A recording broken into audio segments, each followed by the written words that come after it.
excited? Hey, no one's here yet. Are you excited about Thanksgiving? Yeah. See, we're gonna do what's called vamping. See if anybody shows up. Because I'm not so sure that anybody's actually gonna show up. So we'll see. It's okay, don't mess with your head too much. Remember, I'm afraid it's gonna fall. I'm afraid it's gonna fall. We'll give it a couple minutes. Maybe like 2, because technically we're a minute early. We'll see if anybody shows up. So, what are you so excited for about Thanksgiving? Going to Grandpa and Grandma's house. Yeah, you excited to eat? What's your favorite part of Thanksgiving? The food. What's your favorite part of the meal? The dessert. The dessert, yeah, that makes sense. A lot of people like my bread. Yeah. Yeah, a lot of people like my bread, and then my dessert helps also. The pumpkin pie. Do you see something different? What? Nothing. Mom is messing with the camera. Ew. I'm pretty sure it's cutting my head off quite a bit. Oh, okay. Better? It's better, but can we see the ingredients now? I know, it's impossible. Also, is anybody even here? Yes. Okay. Alright, so we will give it 1 more minute and then we'll tell your joke. Are you excited about this joke? Yeah. How many jokes did you listen to before you settled on this joke? I think like 6 or something. Like 6 or something? Okay, so do you remember the last time we did the quarantine cooking? Yeah. Do you actually? No. I don't either. It was probably in April? Somewhere in there? Because I think you had a birthday. So it had to have been in April. May. It was Reed's birthday. Okay, so we did May because we did your brother's birthday, right? So it's been June, July, August, September, October. Now we're in November. It's been 6 months. You've probably grown a whole lot in 6 months. What have you done and what have you learned and how has life changed for you? We're going back to school right now. And hopefully it stays that way. Yeah, and learning lots of things. I'm unlocking new things on my game. Yeah, like video games are super important. That's what I wanted to talk about. And like, I've grown 4 or 3 inches Yeah. since last time. Yeah, you've grown a lot of inches and this thing makes you like almost a foot taller. It's kind of ridiculous. And the stool. And the stool. Okay, I think we killed enough time. Blaze, why don't you open us up with your joke? Don't tell me, tell them. What is a turkey's favorite dessert? Cornbread. No. What? Peach gobbler. Oh, peach gobbler. You know peaches are really out of season though. I think that joke isn't the most timely thing. Gobble gobble. I don't think anybody cares, right? Okay, so today we are going to make no-bake pumpkin cheesecake because I gotta be really honest with you, I am busy and Yeah, I'm already he's busy. thank you. And I'm not getting burned out per se, but no bake is kind of my speed right now for the family. So that's what we're gonna do. So if you have the recipe, you see that it has a couple basic parts, right? This is essentially a mousse, and all mousses have these basic. Like this kind of mousse? That have these basic parts. You have a base. It can be solid, it can be liquid, but it's a base. Then we have something that we aerate. It is almost always cream, but it can definitely also be egg whites and sugar that we turn into a meringue. And then in this one we have a complex base because we have a fruit mass or vegetable mass, however you think of pumpkins and gourds. Then we have our cream cheese, brown sugar. I've got heavy cream. Over here I have powdered sugar. Now, in the traditional sense, I would whip the cream on the side and I would set it aside until I'm ready. We would whip it halfway or to medium peaks. And there's a technical term for that. It's actually called bavois, right? And so bavois, yeah. Bavois. Thank you. And so we have bavois, which I remember in culinary school we kind of used it almost as like a depictor of how we were feeling. We'd be like, "Hey, how you feeling today?" And he'd be like, bavois. I'm like, I'm okay, right? And so it was a funny little pastry thing. So yeah, we've been into pastry jokes for a long, long time. But since I have this helper with so much energy, what I'm gonna do is I'm going to take my powdered sugar and I'm going to add it to my heavy cream. I'm going to add a splash of vanilla, and I'm sure that most of you don't have giant jugs of vanilla like I do, and that's fine. And then I'm going to put a lid on it real nice and tight, and I'm going to say, "Hey Blaze, let's take the hat off for a second. The turkey can still hang out. It's totally fine over here. And what I want you to do is I want you to shake this. You're going to whip the cream just by shaking it, but it's very important that you keep your hand on the lid. Yes, Okay, sir. keep whipping it until we actually get whipped cream. Because all we have to do is incorporate air. So traditionally we use a whisk, but this works too, especially when you've got somebody who needs something to do, right? So here you go. Put your hands on top. Okay, shake it. Yeah, you're gonna have to shake it a little more. Well, I guess it'll just be like pavois anyway. So we're gonna let Blaze work on that. Keep going. And over here, we're gonna start working with our cream cheese and our brown sugar. You see I've got a bowl that's much bigger than I will need because obviously we're gonna add whipped cream to it. We need to be able to get a decent amount of kind of force in here. If you wanted to heat your cream cheese in the microwave, it's actually not a bad idea to do, especially with your brown sugar. Even the softest brown sugar benefits from a little bit of added heat. That way it incorporates much more evenly. So we're just gonna kind of cream this by hand. If you wanted to use a stand mixer for the entire process, you definitely could. But I figured since I've got so many helping, eager hands over here, I would just let him do that, right? So when I've got my cream cheese at kind of a good medium incorporation here, right? Like my sugar's not perfectly blended in yet, but it's definitely on its way. I will go ahead and add my, keep going, because that's liquid. You gotta keep going until it's whipped cream, bud. I'm gonna go ahead and add my pumpkin, right? And the recipe is a very, very kind of loose guideline. I think that the amount that we put in the recipe is a good place to start. But you could obviously bring it up or pull it back if you want it to taste more like cheesecake or if you want it to taste more like pumpkin pie. Now let's talk about our spices. Okay, keep your hand on the lid though, because trust me, if you make a mess, you're gonna clean it. Yeah, keep going. I like nutmeg, right? Yeah. 2 heavy dashes. Wait, I don't even know what nutmeg is. It is delicious, that's all you need to know. Then there's cinnamon, obviously everybody's favorite, right? Cinnamon, I love cinnamon. Okay, kind of a hefty little couple taps there.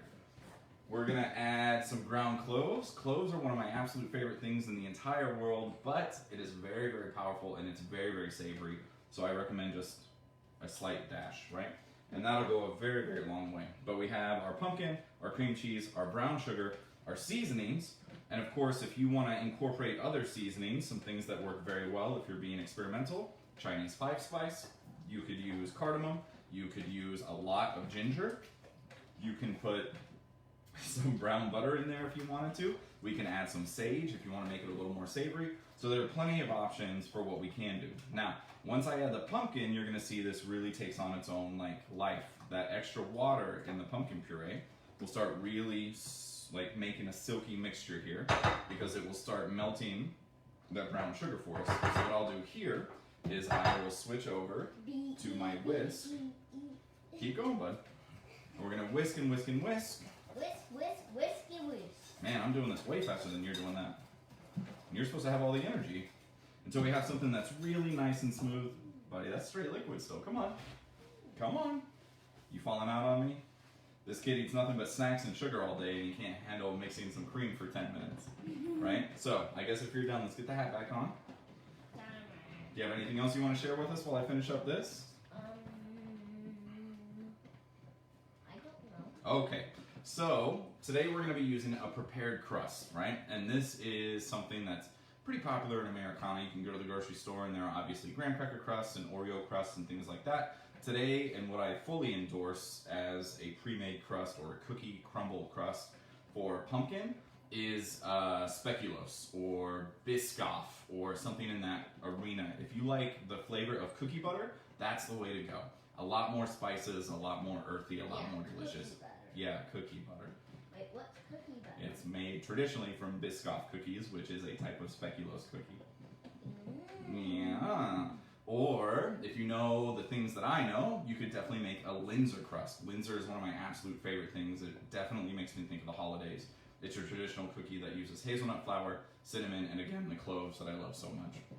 So I'm shaking, shaking, shaking. Right? Let's take a look. I'm feeling pretty good. Oh dear, look at that. With a little bit of mine. With a little bit of your help. Yeah. A little bit of your help. So we will take our Bavois cream. What you're going to see is that it's like half whipped, right? So it's got some body, but it's still plenty of liquid.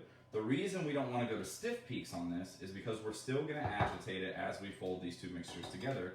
So the likelihood of over mixing it and turning this cream into butter is kind of high.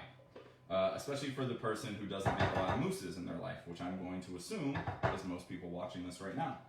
So we will set our stuff aside. we can fold with a whisk, and it makes it really, really nice and even, but that increases our potential to overwhip our cream. So what I'm going to do, clean my whisk off, set it aside in case I decide I need it later, and then I will take my spatula, and there's a really kind of complex motion for folding. You want to fold all the way around the edge, all the way from the top to the bottom, right? So what I'm doing is spinning the bowl while I go from top to bottom. That way I make sure that I'm folding everything together. Now, what's really, really important is that it has to be uniform in texture, because if there are any spots of cream, the Bavois cream that's undissolved in our pumpkin cheesecake base, then it'll separate back out into liquid and we'll have a giant splintering structure. In this, it doesn't matter as much because we have kind of a aluminum pan to support it, right? Right. But if I was going to mold it into something else, which you can definitely do because it's mousse. Molding it. Yes. Then it would separate and it would collapse anything that was on top of it, right? So I'm thinking this looks super, super nice. Don't be surprised if it does look a little granulated. It doesn't mean that you've overfolded it. It just means that pumpkin isn't as smooth as it could be, right? Now, if you were going to use something with a similar texture, but a slightly different flavor profile, like sweet potato, you'll have a much smoother, more even blend. What I'll do is I'll go around once or twice with my whisk, just incorporating it just to make absolutely sure.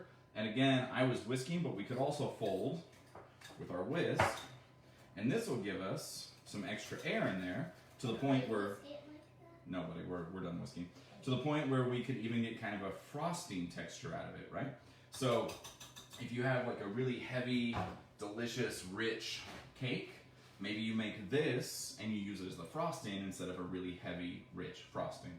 So we have our prepared pie crust, we have our filling, I need my whisk back, and we're gonna put it in there, right?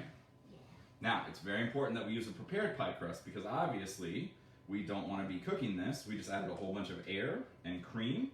So what we don't want to do is heat this, okay? So if I put it in there and I just gently kind of push it down the surface, it'll make sure to fill in any of those crevices. This is a pretty normal shape. It's a round shape. In 1 second, bud. It's a pretty normal round shape, but I mold mousses in all kinds of shapes for cakes and desserts for hotels and stuff like that. So it's really important that you fill in all those crevices, right? So observe, please. Here's what I'm doing. I'm holding the spatula and I'm just pressing it to make sure that I'm getting in all of those little spots. So you can press it real nice and gentle. Now, if you've whipped it like I have, and we have kind of a gentle frosting texture, if you put it on a cake pedestal or something, you can spin it and you can put little designs in it with a spoon. You can make it have a spiral. Once this is set, that's enough, bud. Once this is set, you can definitely come back and cover it with whipped cream. You can cover it with another layer of complementary mousse, like you could put a white chocolate mousse on here, or a brown butter mousse, or something like that. Or of course, or chocolate chips.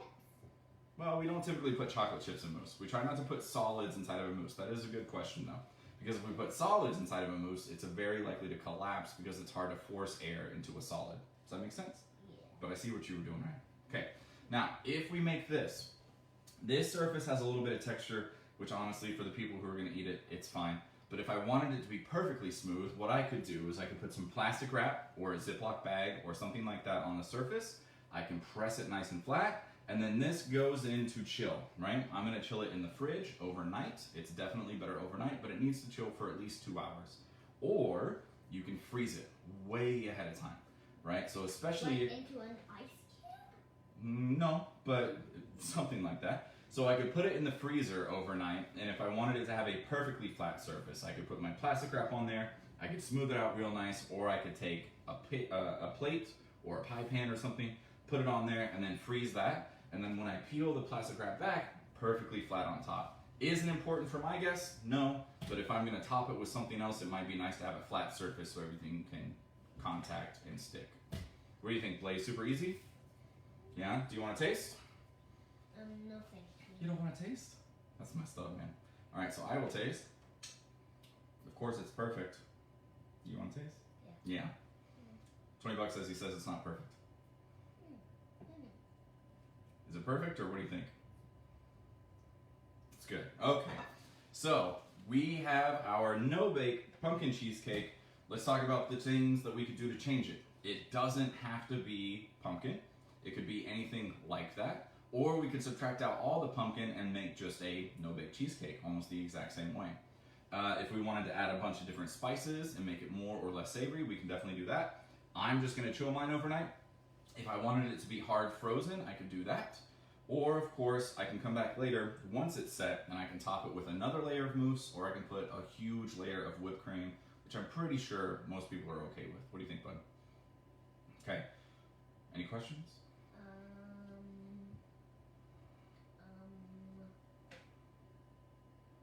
No. Okay. Maybe later. Maybe later. So this was pretty easy. Hopefully, this is something that you can put in your back pocket. Super, super easy to produce. I even had some help, kind of, with part of it. So we will chill this. We will eat it. Do we want to say Happy Thanksgiving to everybody? Happy Thanksgiving, everybody. Happy Thanksgiving, everybody. So thank you for your continued support, and we will see you at the next holiday. Bye. Bye.